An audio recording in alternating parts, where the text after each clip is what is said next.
Good morning, happy Tuesday. Yes, it's Tuesday. Folks, good morning. Welcome back to my Property News Live. I'm here every day at 8:30 sharing all of the latest breaking property news for you so you don't have to go out there looking for it. Hi, I'm Rick Gannon. Welcome back to my channel.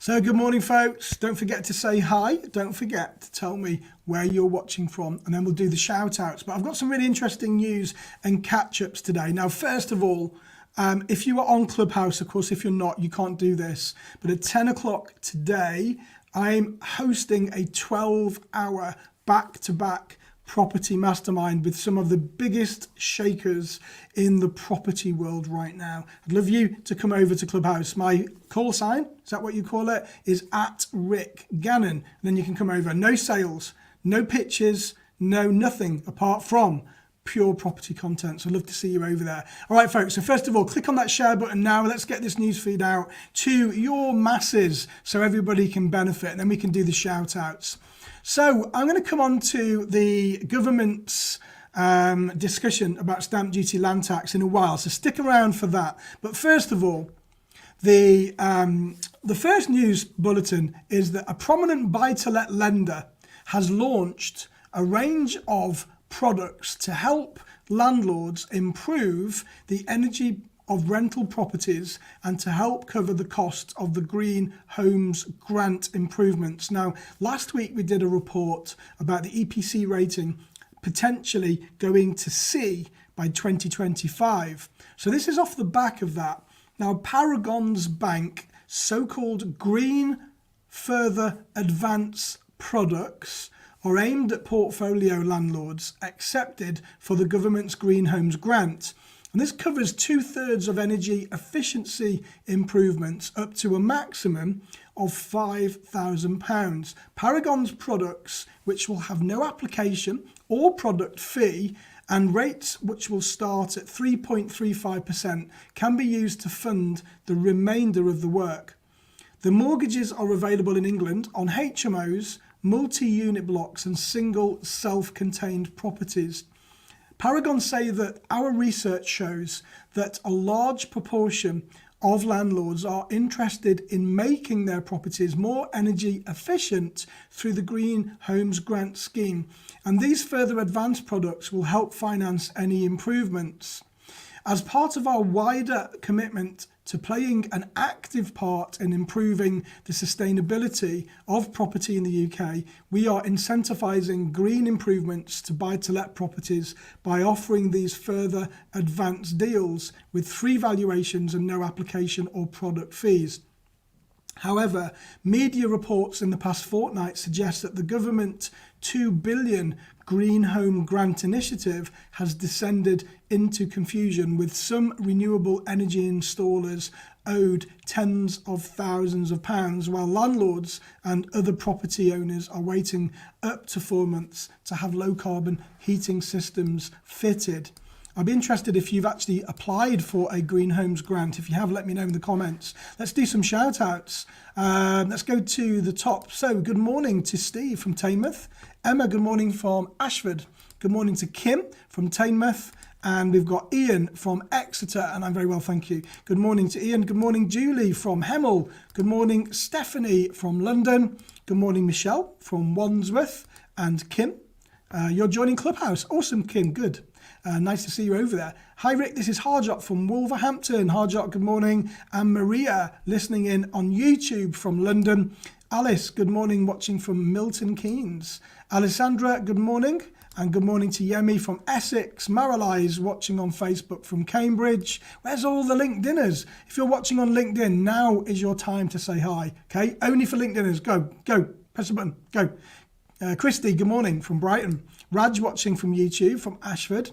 Marlon from Coventry, Michael from Devon, Bobby. Is Clubhouse on Android? It's not yet, Bobby. It's only on iOS. Good morning, Peter from Ipswich. Louise, good morning. Doesn't say where you're from. Taryn from Swansea. Can only do 4 more. All right, otherwise we're doing the shout outs all day, but great that you're doing it. David, good morning from Nottingham. Sarah from Lymington. Louise in Ellie, is it Eli? Ellie? How do you pronounce that? I don't know. Raj watching from YouTube, applied for GHG, Green Home Scheme, still waiting for it to be approved since November. Yeah, I've had a lot of reports like that. Matt, good morning from Manchester. And then finally, Ben, good morning from LinkedIn. Snow day? Where are you watching from, Ben? It's sunny here. Where are you watching from? Interesting. Steve saying, yes, and waiting. It's tin, not tan. Tinmouth, not Tanmouth. I'm sorry, Steve. I'm sorry. You've just chastised me. Thank you. I do apologise. Tinmouth, is it? Okay. I thought it was Tanmouth. Hey ho, that's Tanmouth. That's in Birmingham, isn't it? All right. So what's on next on the news? The government has revealed that it has no plans to introduce a national licensing scheme for landlords. Housing Minister Chris Pincher, the MP, made that clear in a written response to a question from the Labour MP for Warrington North, Charlotte Nichols. The government is committed to delivering a private rented sector that works for everyone and balances the needs of landlords and tenants. Pincher said that the government has no current plans to introduce a centrally based licensing scheme for private landlords. We are working with local authorities to raise standards in the private rental sector. And he continued, local authorities must license houses in multiple occupation where 5 or more people from 2 or more households share facilities. Local authorities also have the power to license different types of privately rented groups, including Generation Rent and Shelter have called for a national register of landlords. Generation Rent and Shelter.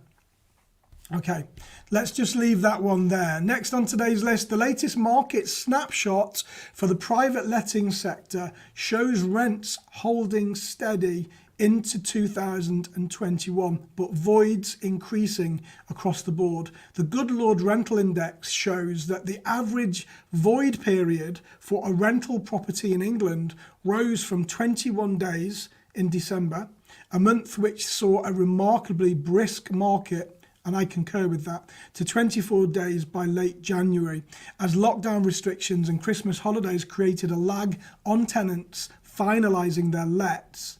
The biggest change came in the northeast, where voids jumped from 21 to 29 days. The East Midlands also saw a marked slowdown and voids increased from 20 to 26 days. Greater London, the southeast and the northwest all saw more modest increases of less than 4 days, and the southwest saw no change month on month.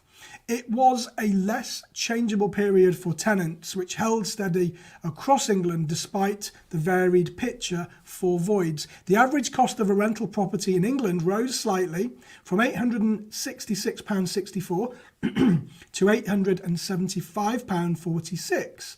This increase was driven by prices increasingly slightly in the East Midlands, Greater London, the North East, North West and the South East. The biggest rise was recorded in the North East, with the region recovering from a month of weaker rent prices in December. The average increased from £685.90.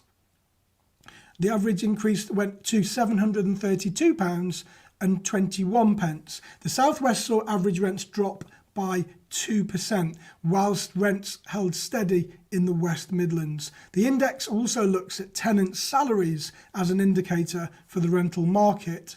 After a worrying dip in the average salaries for tenants in December, January provided a more encouraging outlook. The average annual salary on an England renter increased by 6% to £24,930 to £25,175.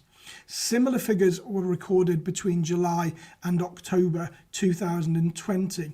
The 6-month rolling average for salaries in England is now £24,653, following a decline throughout November and December of 2020. Now, despite the lockdown, the pace of new lets remains encouraging, and the rise in voids looks to be directly linked to a small amount of lockdown-induced friction. Rents are holding up well, and the latest figures on tenant salaries are also encouraging, although the end of the furlough scheme and its potential impact is still several months away, and something that both letting agents and landlords should bear in mind. Okay, how are we doing, folks? Lots of people still saying good morning. Last couple of good mornings. Paz, good morning. Jit, good morning. Nadia and Steve from Teignmouth. Got it. Awesome. Folks, don't forget, if you just joined me, if you're in Clubhouse, head over to Clubhouse at 10 o'clock. I'm doing a live back-to-back 12-hour property mastermind. Yep, from 10 a.m. until 10 p.m. No selling, no pitching, just pure content with some of the biggest people in the industry and the most experienced people out there right now. So I'd love you to join me. Are you joining me on Clubhouse, folks? Type in yes or no if you're going to be joining me. You don't want to miss this. You don't have to stay for 12 hours. You can just dip in and out. But I've put this together just to give people, I mean, it's like having a 12-hour seminar for free and no sales. No sales at all. It is just pure quality content. Now, where else can you do that? So unfortunately, Clubhouse is only open to iOS users. It's not on Android right now. But if you are on iOS, please type in yes if you're joining me. And if you're not, then I'm sorry. But I'd love to see you over there. Borrow someone's iPhone. Borrow someone's iPad. Borrow someone's computer. Just get on there today. All right. Next today, the long-anticipated debate on whether or not the stamp duty land tax holiday will be extended has happened. The government is keeping everyone guessing, though, about the stamp duty holiday, but one comment by a senior minister suggested movement towards a phased finish rather than the hated cliff edge ending on March the 31st. Yesterday's debate about an online petition which had 140,000 signatures to date was notable for the almost complete agreement of MPs from both the Conservative and Labour sides that an extension of some kind was necessary. MP after MP spoke about the importance for the wider economy of avoiding housing market instability, whilst many spoke of the circumstances of their constituents. There had been substantial industry lobbying and general public interest ahead of the debate. Financial Secretary to the Treasury, Jesse Norman, responding for the government, surprised no one by saying he could not commit to any particular policy ahead of next month's budget. But he did make an interesting comment. And when he said that the government in general and HM Treasury in particular would note the public's views and MPs' views carefully and would consider substantial performance as well as completion when looking at what to do about the holiday. The substantial performance element refers to the many MPs who in the debate spoke of the possibility of a tapered end to the exemption, where buyers who had reached a certain stage of their transaction would still get the stamp duty land tax discount, even if completion had to be after March 31st. HM Treasury's own advice to its ministers and civil servants says that substantial performance is acceptable as a legal term alongside completion. A contract will be substantially performed where the purchaser obtains the keys to the door and is entitled to occupy the property. The Treasury guidance says.